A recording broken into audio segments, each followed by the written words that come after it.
नमस्कार। मुनाफे की तैयारी और पहला सौदा में आप कदम रख रहे हैं हमारे साथ सीएनबीसी आवाज़ और एविक्स कैश के इस ज़बरदस्त स्टूडियो में। यहाँ पर आज वीकली एक्सपायरी वाले दिन उम्मीद कीजिए कि निफ्टी और बैंक निफ्टी में जो पिछले आप 7-8 सेशन से दायरेबंद ट्रेड देख रहे हैं वहाँ पर कुछ इजाफा ऊपर की तरफ होता हुआ दिखे।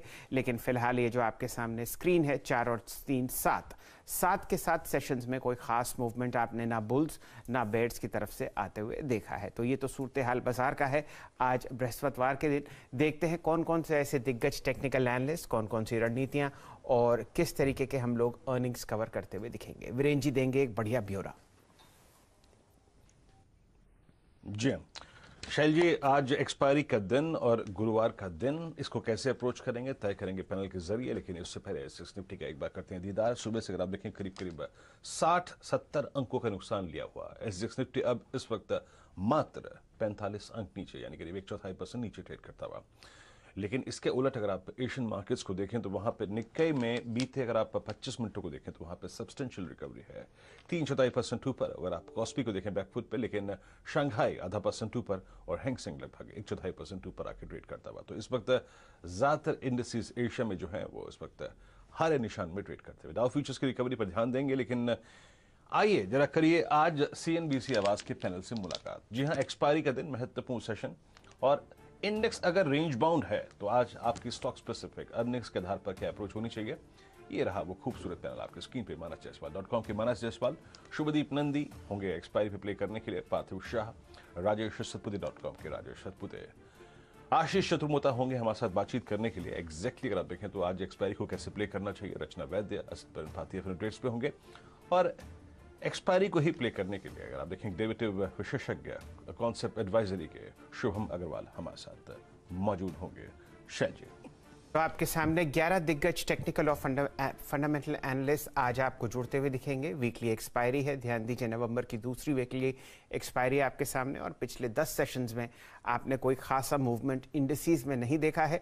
ज़्यादातर एक्शन जो कॉन्सेंट्रेटेड है वो मिड कैप्स और स्मॉल कैप्स की तरफ है, जहाँ पर हम लोग एक बिकवाली का दौर देख रहे हैं। चलिए, क्या संकेत आते हुए दिख रहे हैं विदेशी बाजारों से, खासकर वॉल स्ट्रीट से, नीरज जी आपको बताते हुए दिखेंगे। नैस्डैक और डाउ, नीरज जी, हम लोगों ने पिछले पूरे 2 हफ्ते बहुत ज़बरदस्त मोमेंटम देखा। मामूली सी अब मुनाफा वसूली आप अमरीकी बाजारों में देख रहे हैं, क्या कारण? देखिए, इन्फ्लेशन का जो चैलेंज है वो बहुत ही सीरियस है, क्योंकि जो अनुमान लगाया गया था हायर साइड में उससे भी ज़्यादा बड़ा 30 इयर्स का रिकॉर्ड टूटा है। इतनी महंगाई वहाँ पे आई है। अब सवाल ये है कि क्या ये कंटिन्यू करेगी, आगे बनी रहेगी, या जो वो लोग बोलते हैं कि ये एक ट्रांजिटरी फेज है, निकल जाएगा।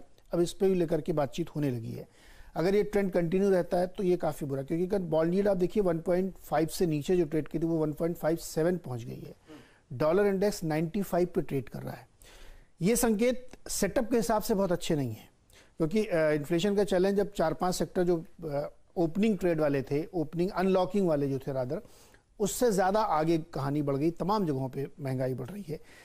तो ये हो सकता है कि ट्रांजिटरी मोमेंट्री हो, अगले बार ठीक हो जाए, तो कह नहीं सकते। अदरवाइज मार्केट के लिए कंसर्न है ये, और अब इसको फेड को बहुत जल्दी डील करना पड़ेगा कि आप इसको कैसे रोकें, क्योंकि ये बढ़ता जा रहा है। क्योंकि जॉब की जो डेटा आया है इस बार का अभी, उसमें क्वालिटी ऑफ जॉब्स में बहुत इंप्रूवमेंट हुआ है, यानी सैलरी हाइक बहुत हुई है वहाँ पे। तो बहुत पैसे आ रहे हैं, उसकी वजह से और इन्फ्लेशनरी प्रेशर बढ़ता दिख रहा है।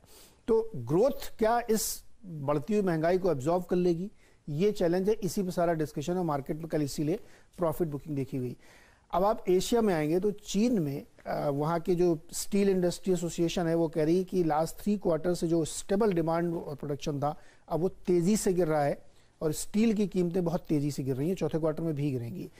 तो ये एक ऐसा सेटअप है, ये हो सकता है कि वन डे मूवमेंट हो, कल लोग भूल जाएं, क्योंकि फ्लो इतना ज़्यादा है लिक्विडिटी का कि ये इम्पैक्ट ना करे। लेकिन ये सच्चाई बैक ऑफ माइंड पर ज़रूर ध्यान रखनी चाहिए कि इन्फ्लेशन बहुत ही बड़ा चैलेंज बन के ग्लोबली खड़ा है, उसको डील करना पड़ेगा। और यही इन्फ्लेशन नीरज जी आपको जो तिमाही नतीजे आते हुए दिख रहे हैं उसमें भारतीय बाजारों में भी दिख रहा है। हम लोग बहुत समय से इस बात पर बहुत नाज कर रहे थे कि कमोडिटी प्राइसेस बढ़ रहे हैं, और मेटल में खासकर आप देख रहे हैं किस तरीके की मुनाफा वसूली होती हुई दिख रही है। और जो भी रॉ मटेरियल कॉस्ट हैं, जैसे कि आज हम लोग 16 अर्निंग्स को उतारे हैं सीधा सौदा टीम में, और उसमें आप 8 सेल्स देख रहे हैं। नतीजे अब खामियाजा भुगतते हुए बढ़ती हुई रॉ मटेरियल कॉस्ट की। एक और इंटरेस्टिंग बात नीरज जी मैंने कल नोटिस करी, $1 बिलियन का शेयर टेस्ला के मालिक मस्क साहब ने बेचा। तो कभी कभी इस बात पर भी ध्यान रखना चाहिए कि शायद मालिक समझता है कि बाजार में और स्टॉक में पीक आ गया। सर मस्क के भाई उनसे भी ज्यादा स्मार्ट है जी। उन्होंने तब बेच लिया था जब इन्होंने कहा था ट्विटर पे पूछेंगे कि बेचना चाहिए कि नहीं बेचना चाहिए, तो भाई ने उससे पहले ही बेच लिया था। चांस पे डांस इसे ही कहते हैं। चांस पे डांस किया।